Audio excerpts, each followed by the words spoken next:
Oui, tout à fait. C'est exactement le but de cette candidature. Et quand on emploie le terme oser, c'est précisément parce qu'on a une liste qui est osée, avec des personnes qui s'engagent pour la première fois en politique, qui sont motivées, qui sont déterminées.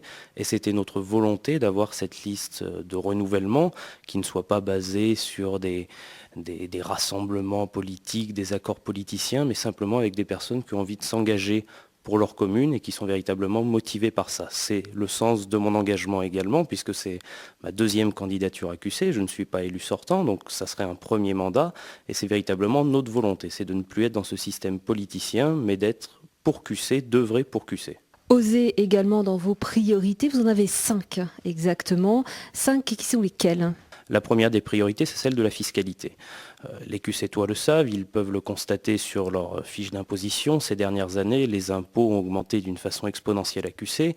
Et face aux augmentations qui s'imposent aux QC-tois également au niveau départemental, régional et maintenant au niveau de l'État, il nous apparaît indispensable de nous engager et de dire clairement aux QC-tois que les impôts n'augmenteront pas durant les 6 années de notre mandat. Ça ne sera pas évident à faire, il faudra faire des choix, une gestion rigoureuse, mais c'est un engagement ferme que nous voulons prendre devant eux. La deuxième priorité, c'est celle de la sécurité, parce que là aussi, les QC-tois le ressentent bien. On peut peut-être d'ailleurs plutôt parler, je pense, de sentiment d'insécurité, parce qu'on n'a pas véritablement de chiffres précis sur la commune de QC, mais toujours est-il que les QC-tois ont ce sentiment de ne pas être en sécurité, que les incivilités se multiplient dans la commune de QC. Et par conséquent, nous voulons proposer un renforcement des moyens de la police municipale et nous ne sommes pas opposés non plus à ce que des caméras de vidéoprotection soient installées parce qu'elles ont prouvé leur efficacité en termes de prévention et de dissuasion. Il y aura également une priorité donnée au développement économique dans la commune de QC. Ça doit être d'ailleurs la priorité dans toutes les communes puisque il faut agir, il faut être aux côtés des entreprises pour l'emploi et une véritable priorité avec le développement économique pour le cœur de QC, puisque nous voulons que ce cœur de QC revive, que les commerces ne ferment plus, qu'il y ait des animations, une activité culturelle et que ça soit véritablement ce cœur de ville qui anime l'ensemble de la commune et donner envie aux gens d'y revenir. Et puis, bon, on parlait de 5 priorités, mais il y en aura d'autres, comme celles qui sont de la compétence de la commune, la jeunesse, bien sûr, la solidarité, l'éducation, le cadre de vie. Nous aurons un programme de réaménagement de l'habitat et notamment pour les immeubles du centre-ville, qui sont les immeubles de la rénovation urbaine des années 60-70, et où, à mon avis, il faut envisager une réfection des façades pour améliorer le visuel quand on entre dans le cœur de QC. Voilà ce que seront nos priorités. Jean-Sébastien Laloy, vous avez également envisagé un audit pour traquer justement les économies nécessaires et pour ne pas faire les augmentations d'impôts dont vous parliez à l'instant.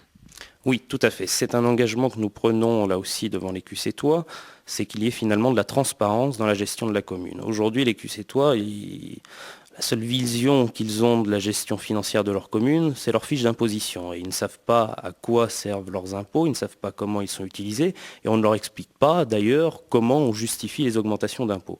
Donc, nous voulons réaliser, dès notre accession à la mandature, un audit des finances de la commune pour expliquer clairement aux QC-toises et aux QC-tois quel est l'état financier de la commune, notamment l'endettement qui n'a pas baissé malgré les augmentations d'impôts.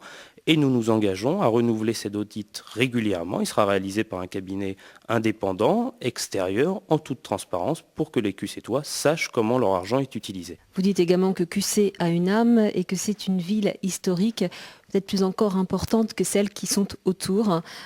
Comment est-ce que vous allez exprimer cette envie, cette vision des choses ? Oui, vous avez raison de le dire. QC, c'est le cœur historique de l'agglomération. C'est la plus ancienne commune de l'agglomération. C'est celle qui a les plus vieux bâtiments dans l'agglomération.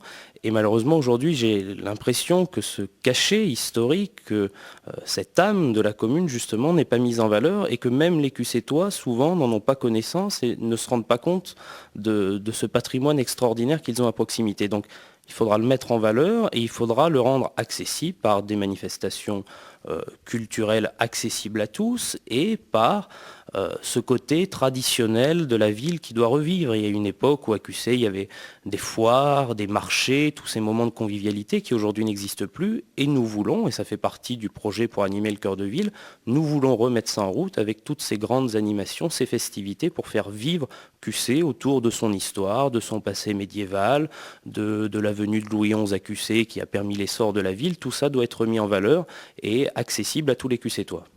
Quelle place, Jean-Sébastien Lalloy, a l'intercommunalité dans votre projet ? Alors, elle a une place primordiale puisque les QCtois le savent. Lors de l'élection des 23 et 30 mars, ils ne voteront pas seulement pour leur maire et le conseil municipal, ils voteront aussi pour leurs élus à l'agglomération qui seront présents sur les bulletins de vote. Donc, naturellement, elle a une place primordiale puisque pour des compétences majeures comme le développement économique notamment, c'est la communauté d'agglomération qui est compétente. Donc il y aura dans notre programme un volet pour l'agglomération, pour sortir, à mon sens, d'une vision qui est aujourd'hui un petit peu sectaire au niveau de la gestion de l'agglomération, et de façon à ce qu'il y ait une meilleure concertation entre les communes, qu'il y ait une vision unanime d'avenir pour que la communauté d'agglomération avance, qu'elle rayonne et qu'elle rayonne au-delà finalement des limites de la communauté d'agglomération. C'est le problème aujourd'hui, c'est qu'on essaye de faire la promotion de Vichy-Val d'Allier, mais on se limite à ce secteur. Il faut aller chercher des investisseurs, des entreprises, il faut aller chercher à l'extérieur, dans toute la région. Sur Lyon, maintenant, on a la nouvelle bretelle autoroutière qui nous met à 1h30 de Lyon. Donc, il faut aller chercher les investisseurs à l'extérieur pour faire vivre notre communauté d'agglomération. Donc, bien évidemment, nous évoquerons tout cela dans le programme et ça sera une priorité.